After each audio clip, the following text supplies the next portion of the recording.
Ready? Good afternoon. My name is Tony Vaz. I serve as mayor in Seaside Heights. I'd like to welcome Governor Murphy, members of his cabinet, members of the state legislature, and county officials. Governor, thank you for selecting Seaside Heights today for this initiative that you're putting forth, the 3 laws. It's for the benefit of all people in New Jersey and the quality of life. On a personal note, I'm glad to see you in person. It's been 16 months, but we've been together through those 16 months. On the phone together, text together, email together, but it's great to see you, my friend, in person. I would be remiss if I didn't acknowledge the strong leadership that the governor has. His positive relationship with my community and the people that are here from Seaside Heights. Seaside Heights, raise your hand so the governor knows who you are. It's my honor to introduce my friend, Governor Phil Murphy. Thank you, Tony. Thanks, man. Great to see you. Great to be with you. What a great. First of all, Tony, thank you for your friendship. I want to come back to that in a second, and for your hosting us so graciously today. And you have literally been there from moment one. I take my hat off to you. Your mayor, along with the First Lady who's here, Chief Tommy Boyd is with us, who's another dear friend. You guys are not just an iconic shore town in New Jersey. I think you're America's iconic shore town. And I know from whence I speak, because I come here a lot. Whether it's the waves, the boardwalk, Central Avenue, the bay on the other side, it's the quintessential square mile of New Jersey and of America. And Tony, I thank you for your friendship and your leadership.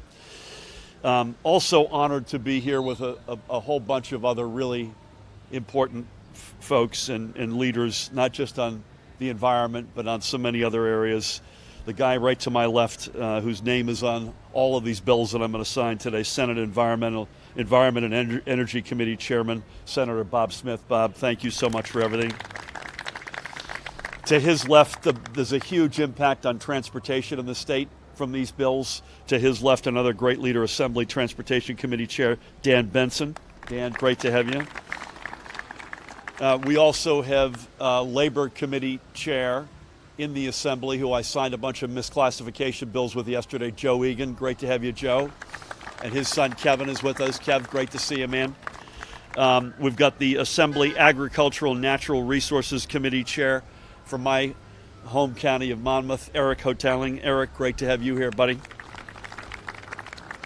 And you don't get into Middlesex County unless you can pronounce Karabinchek. Assemblyman Rob Karabinchek is with us. We also have a couple of leaders on our team. Commissioner of the Department of Environmental Protection, Sean LaToretta, is with us. The Chief Executive Officer of the New Jersey Economic Development Authority, Tim Sullivan, is in the house. One of the Board of Public Utilities Commissioners, Upendra Chivikula, is with us. Upendra, great to have you with us. Pam Frank is in the house. Pam, great to have you from Charge EVC Coalition. Honored to have you. What happened to Andrew Dick? Where's Andrew? Andrew's in the second row from Electrify America, which have been great leaders in promoting smart policies related to electric vehicles. So Pam and Andrew, thank you both for being here.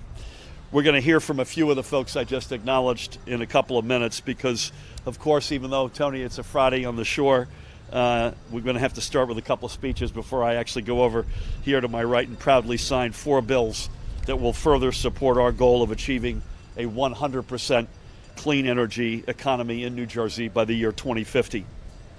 Reaching this goal is something that everyone here has been focused on for the past 3.5 years, and for guys like Bob and others for many, many years before that. We put forward what I would put up against any other state as the most aggressive plan to move away from fossil fuels and toward a future based on clean and renewable energy technologies. From wind turbine component manufacturing to solar energy installation to electric vehicles, we are on our way to putting New Jersey firmly back in our rightful place as a world leader in innovation. And moreover, we know this modernization of our energy sector isn't just going to be good for cleaner air and for our long-term fight against climate change, which it will be. It's going to be even better for our economy, and it will create countless new jobs, overwhelmingly good union jobs. And here I want to take a quick time out. We've got a cavalcade of stars from the International Brotherhood of Electrical Workers who are with us today. Joe Egan, as I mentioned, Eric Cotaling is with us. I also want to shout out Local 400 business manager and a dear friend, Rob Shimko, is in the house. Rob, great to have you. Local 164 business manager, Danny Gumbel. Danny, where'd you go? I lost you. Danny's here with the shades. Local 269 business manager, Steve Aldrich. Steve, over here. Good to see you, man. And Local 351's Ian Leonard, among others here. So let's hear it for the IBEW who are in the house today. I also had great exchanges this morning with Tom Sullivan, another brother who wanted to be here, and Pat Delacava, both from up north, who send their best wishes.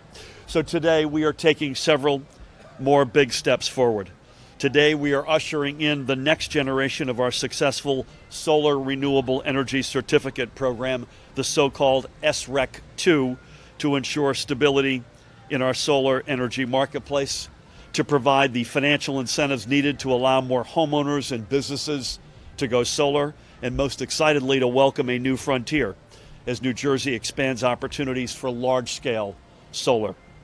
And today we are honoring our twin commitments to clean energy and our nickname, the Garden State, by standing alongside our farming community in allowing them to responsibly pair productive working farms with clean, solar-powered generation.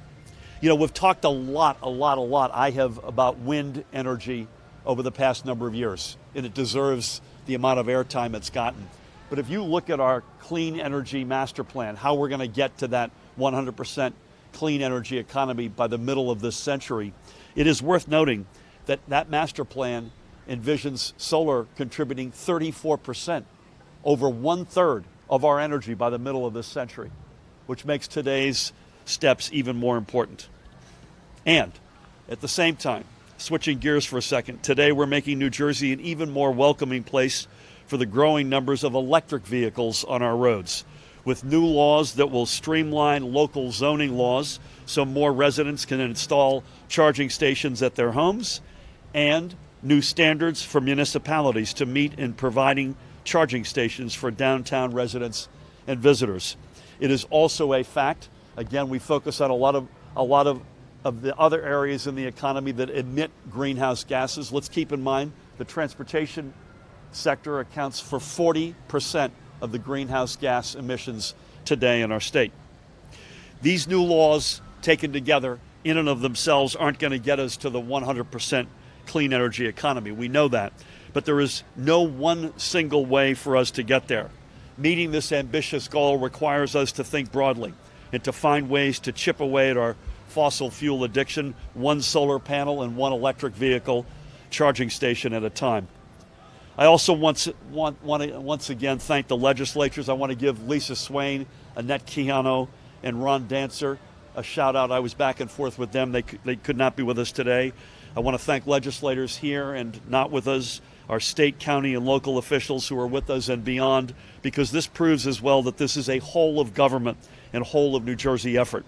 Clean air and meaningfully doing our part in the fight against climate change is not political. It is existential. Look at the science. There are few states expecting to be as impacted by climate change and by warmer temperatures and rising seas than New Jersey. It is a direct threat not just to our shore communities like Seaside Heights, Tony, but also to our long agricultural history and cherished farming heritage. So let's embrace this moment, and then let's keep pushing forward with new ideas to spur new technologies. And when it's all said and done, my hope is that when future generations look back on what New Jersey has done, they won't ask what took them so long. They will ask what took everyone else so long to emulate New Jersey. Before I want to close, I want to give a mass shout out to the tremendous staffs at the BPU, at the DEP, at the Departments of Agriculture, Community Affairs, the Economic Development Authority, who have worked so well alongside our team and the legislative staffs in crafting these measures. Some have the honor of having their names on these bills, and I have the honor of signing them into law, but it's really the work of so many who got us here. So to them, I say thank you. Again, thank you all for being here. By the way, Elsa was not as bad as we feared, Tony. We have at the moment just under 5,000 outages Just over half of those look like they're in the JCP&L area, but that number's been coming down. Literally, it shrank by 1,000 in the hour in the truck coming here. And so this thing could have been worse. My guess is it won't be the last of the season. Thank you again for hosting me, as always, Tony, First Lady, Chief, everyone else here from Seaside Heights so graciously. Bless you all. It is now my great honor to introduce the chair of the Senate Environment and Energy Committee, one of the state's biggest, earliest champions for solar energy on the environment more generally, dear friend, Senator Bob Smith. Appreciate it. What a great day for New Jersey. Not a close call. Really, really great. Now, why is it really, really great? Because, and we don't say it often enough, we are on the cusp of becoming pieces of bacon. The global climate change thing is real. It's not baloney. Look around the planet. Look at what's happening to the poles. Look at Australia burning down. Look at half of the country burning down. Look at the 15 inches of rain that landed on top of the United States from Alabama up to the East Coast. We've got major, major problems. And I will say to you that this administration, this governor, is greener than the green monster. I mean, they do the trick. And Governor, no matter how much you're paying Paulina and Justin, it's not enough. All right? They put up with all us crazy legislators to help get the job done. And by the way, I should also mention our OLS staff, who are fabulous. Carrie Ann on the assembly side, and Eric Jensen, and a couple other really wonderful people. On the Democratic side, Keval Duhan and Matt Peterson. Super people. They make all of us look good because they work so hard. And I think they do so because their heart is in it. Now, that being said, we've got this existential problem.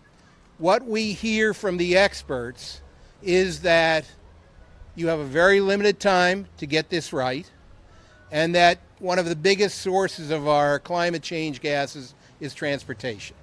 So we got to get really good sources of solar and wind, and we got to get it into cars. And I assume that's the reason for the backdrop here.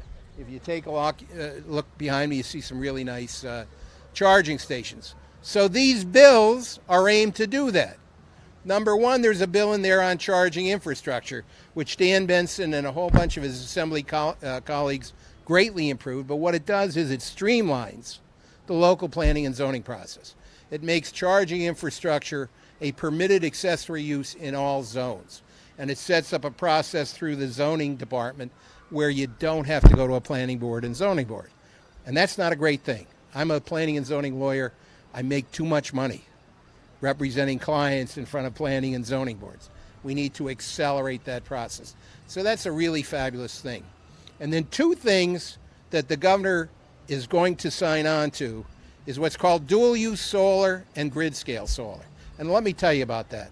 Dual-use solar, we're keeping our farms farming, and we're farming electrons as well. And the difference is the panels are 12 feet high as opposed to close to the ground. They're a little bit more spread apart, and you use a farm now for two purposes.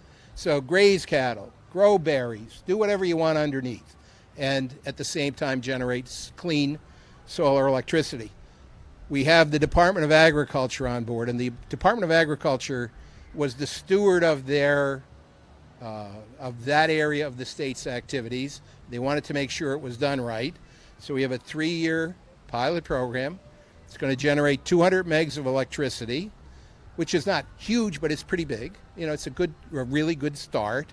And at the same time, Rutgers University is being asked to do research for the farmers. And the research is what works well under North Jersey farms and on South Jersey farms. So we expect to see this a bigger and bigger thing. Grid scale solar is just as the name implies. It's big solar. We're talking lots of solar. And here the question was, on what farms or open space would you allow this? We came to a very fair compromise with the Department of Agriculture. It ends up out of the 700,000 or 800,000 acres. we're going to allow 4,000 acres to be used for this purpose, which is going to get us lots and lots of megs of solar. So these bills are fantastic. And the governor, a year and a half ago, signed our EV initiative, which puts together a $300 million pot, $30 million a year for 10 years, where we help buyers to buy EV cars and help to get more infrastructure out in New Jersey so that people don't have range anxiety. So, in a nutshell, I participate in environmental legislative groups around the country, and when we report in every quarter, guess who's got the best scorecard? The greenest governor in the United States of America, and New Jersey, which is very fastly becoming the greenest state in the United States of America. So let me thank everyone. Raise their salaries, by the way, too. Let me thank everyone for a really stupendous effort in trying to get us, and especially down the shore, and I'm one of you, I have a house in Lavallette, getting us out of harm's way. We've got to solve the global climate change, and this is a major way toward that step. So congratulations, Governor. Congratulations to all the legislators that participated. Let's go get them. I understand we're going to have rules in 15 to 30 days from the BPU, which is light speed. So let's get her done. Thank you, Bob. Well done. I assume some member of my staff slipped you a 20 to mention that, not just once, but twice, that they needed more money. So I'm going to talk to Paulina afterward. Bob, we wouldn't be here without you, period. And by the way, the EV reality, I remember you and I had a conversation now going back a couple of years. At the time of the conversation, we were number 7 in number of EVs, electric vehicles on the road, but number 49 on infrastructure, on charging stations. And so we're now, and we said that gap's got to close, but it's got to close the right way. We're also busting the myth that you used to hear a lot about, that a clean economy and a green economy was bad. You couldn't create jobs and have a green economy. And with the presence of so many of the leadership of the IBEW here today, we're busting that myth right between the eyes. Next up to bat, and Dan, it is not something you said. I have realized I need to put some sunscreen on. So when you come up to speak, I'm walking on my truck, and I'll be right back, I promise you. But it takes leadership, it takes a village, it takes, in this case, both chambers, and there isn't a better leader in the Assembly, and there are many of them here today, than Chairman Dan Benson. Dan, come on down.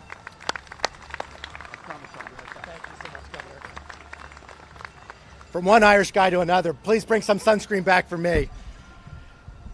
Today's a special day, not just because we're signing this legislation, it's my son's 6th birthday.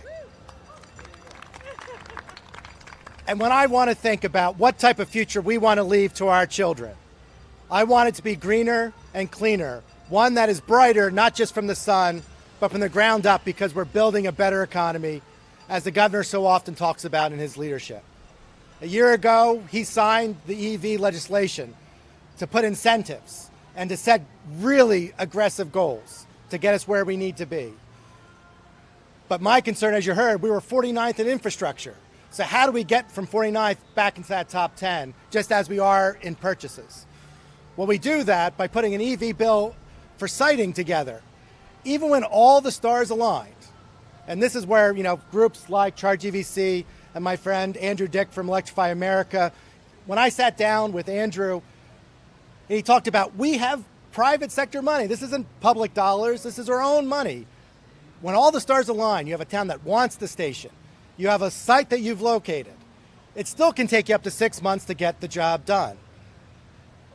That's not acceptable.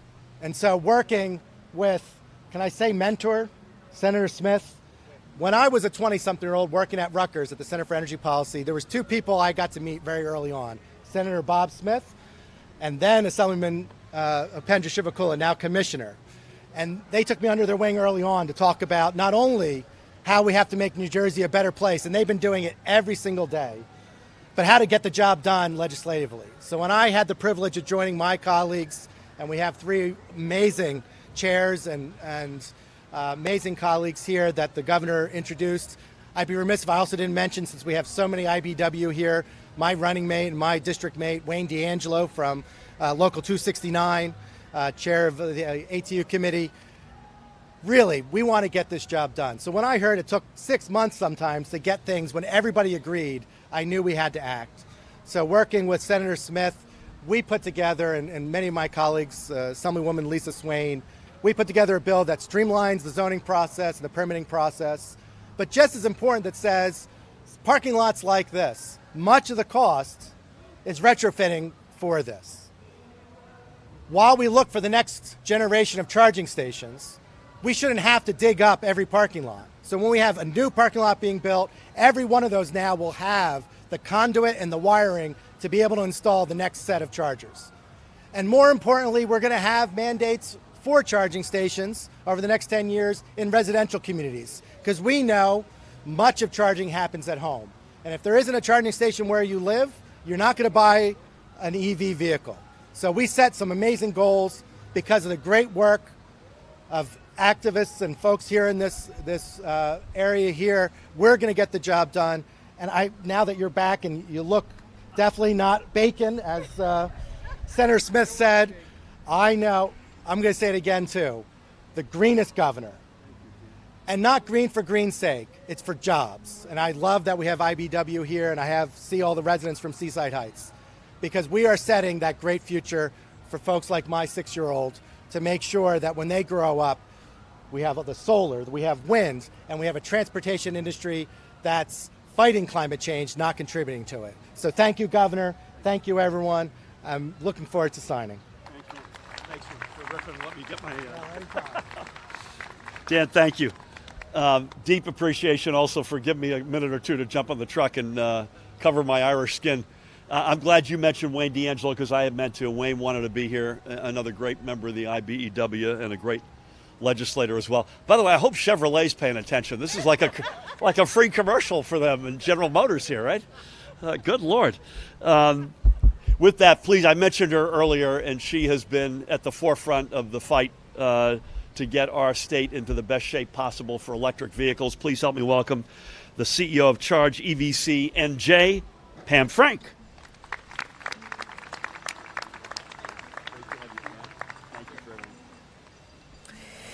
Hey, good afternoon, everybody.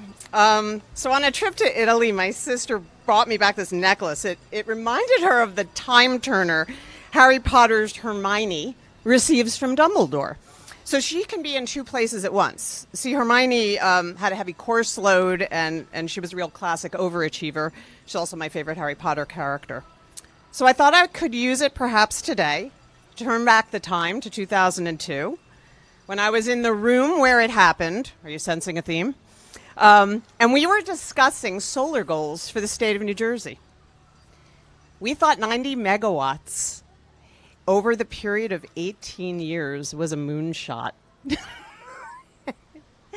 Today, in this bill about to become law, S2605, we're calling for a minimum of 750 megawatts. Mind you, that's not over 18 years. That's each year. 6 years ago, in 2015, my colleagues and I were at the Jersey Shore, and we decided it was go time on electric vehicles. We had no public charging stations, and we had about 2,000 electric vehicles on the road. Now, in law, thank you all, we are reaching for 330,000 electric vehicles by 2025, a mere 4 years from now.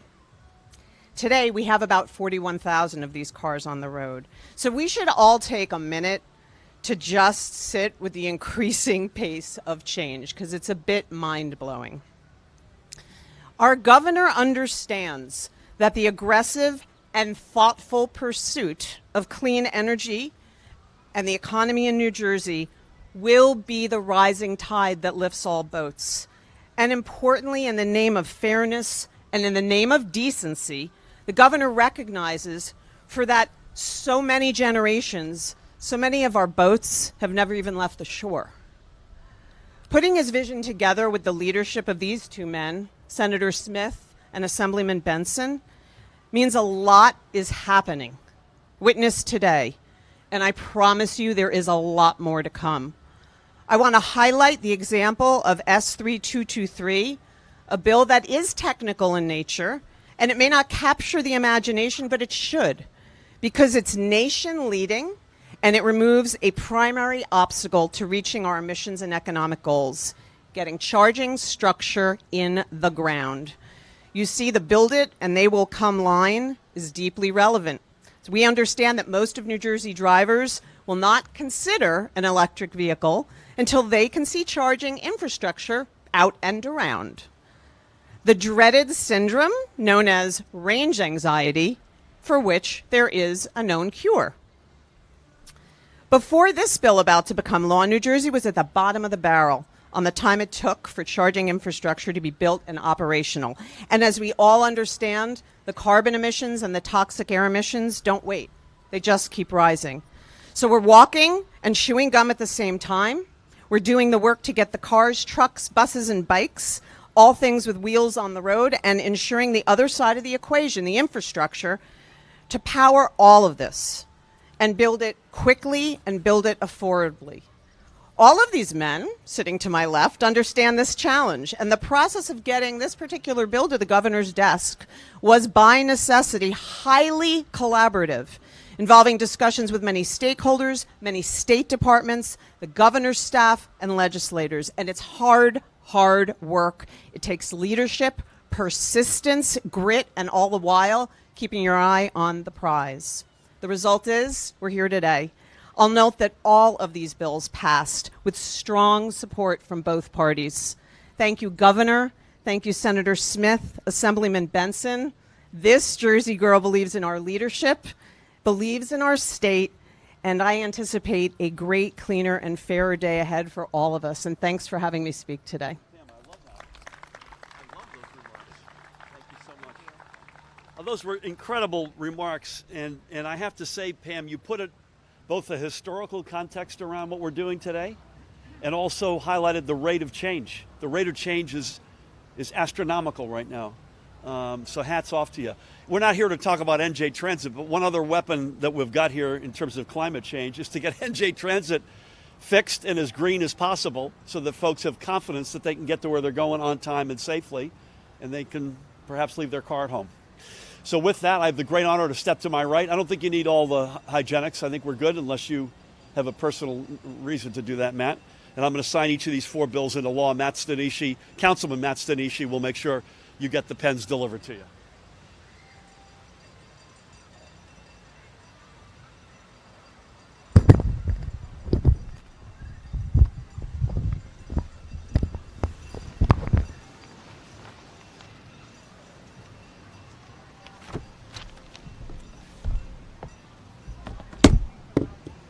You please come on down. Let's go.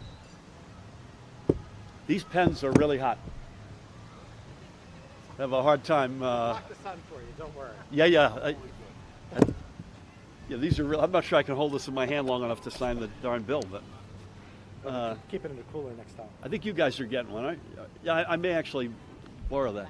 So this is the money shot. I can't see a thing, but this is the money shot. So. I can see steam coming off that pen. Okay, thank you. Now we'll get the. Are you feeling the love? I'm feeling the love and the heat. Yeah, that's the way to do it. Yeah, that was a good suggestion, Bob. That was my bad. So first bill, 3223 Senate, sponsored by a whole host of folks, including this guy to my left at the top of the list, Senator Bob Smith. And the synopsis on this bill is it establishes numerical requirements and zoning standards for installation of electric vehicle supply equipment and make-ready parking spaces. As Dan said, there's no reason to go and reinvent the wheel and dig up a parking space every single time. Well, let's do it in advance. So, first up to bat is our host today, a dear friend, the mayor of the great city of Seaside Heights, Tony Vaz. Tony, bless you, Governor, man. thank you. Great to have you and the First Lady and the Chief with us. Oh, jeez. I gotta find a way. Gloves. That gets her hot. Honestly, God, I gotta put Want those gloves? honest, I may take the hygiene gloves back. Can you imagine? Matt, I'm not kidding you. Can I think I believe need that? the glove. You need the glove. Yeah. Hot one. Hi, Dave Pringle. How are you? I didn't see you there. Thank you. I'll take the used. If you. Oh, look at you! Very smart. Give me That's more. good thinking. Oh, Man, he's got a whole. man, look Yeah. at you! Again, whatever you're paying him, he needs more. Well, look at that. Okay, so we just Matt. That was great. You didn't have to slip Senator Smith a 20 for that one. That was right in front of all of us. The ninth, right? Yes. Second pen to the guy I just mentioned. We wouldn't be here without him. Senator and Chairman Bob Smith. Bob, thank you, man. Okay. Next up is Assembly Bill 1653, and the synopsis of that bill encourages development of zero-emission vehicle fueling and charging infrastructure in redevelopment projects.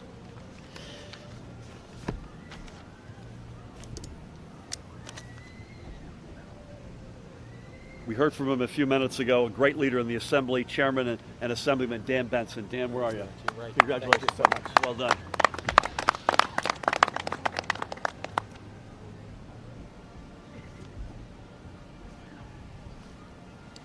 Next up to bat, she just spoke, and I thought put this in a context that was really, really impressive. CEO of Charge EVC NJ, Pam Frank is in the house. Pam, thank you. Congratulations. Great work.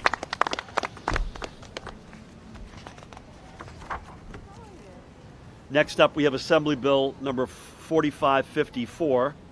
Lots of sponsors. Rob, I see your name on this one. Let's see if we get your, use this one for you. And the synopsis is establishing successor program. This is a big one, to solar renewable energy certificate program in the BPU, including solicitation process for certain solar power generation facilities.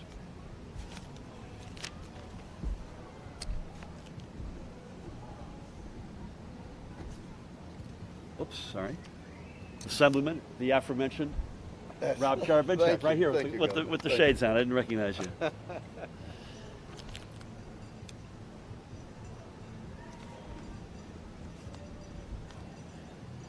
Given this has a BPU element, I want to give this one to Upendra Chivakula, one of the great commissioners of the Board of Public Utilities. Upendra, good job. Oh, you see that, Bob?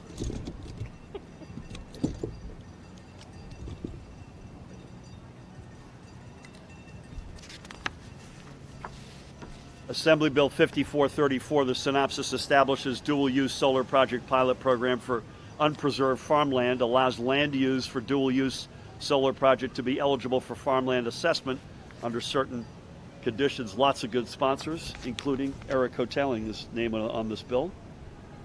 Eric, God bless you. Congratulations, man. Thank you, Governor. Well done. Representing both the Assembly as well as his brothers and sisters in the IBEW.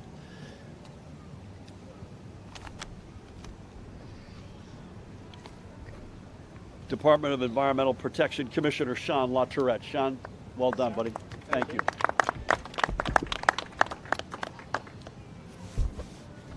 I see Joe over there. I'm going to call an audible here. The CEO of the New Jersey Economic Development Authority, Tim Sullivan. Tim, congratulations, buddy.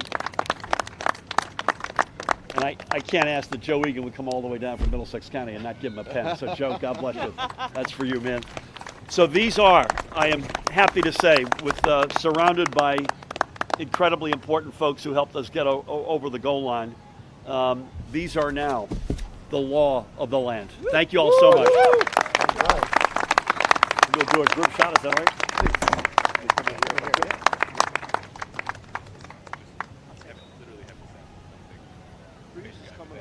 Feels good, yeah. That feels good. Yeah, that feels good. Right. Wait one more sec here.